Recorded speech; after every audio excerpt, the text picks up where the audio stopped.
Gading Marten bereaksi saat Giselle perkenalkan pacar barunya lagi. Reaksi Gading Marten saat mantan istrinya, Gisela Anastasia alias Giselle, memperkenalkan Rino Soedarjo sebagai pacar barunya.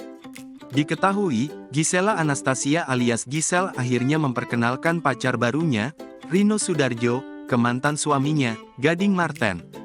Bahkan ternyata, pacar baru Gisela Anastasia alias Giselle, Rino Soedarjo, sudah pernah kumpul bareng di suatu acara dengan Gading Marten. Pengakuan Giselle itu terungkap ketika dirinya berbincang dengan Luna Maya. Selain itu, ibunda gempita Nora Marten ini mengungkapkan keduanya pernah kumpul bareng. Bahkan bukan hanya Gading dan Rino, mereka juga satu ruangan dengan Wijin, mantan Giselle yang lainnya. Dia juga mengatakan sebenarnya Rino Soedarjo dengan Gading Marten, mengingat mereka ternyata memiliki lingkungan pertemanan yang sama. Sementara ketika ditanya soal restu Gempi soal kedekatannya dengan Rino, Giselle belum bisa memastikan. Namun, tambah penyanyi jebolan Indonesian Idol ini, putrinya tampak senang dengan kehadiran pacar barunya.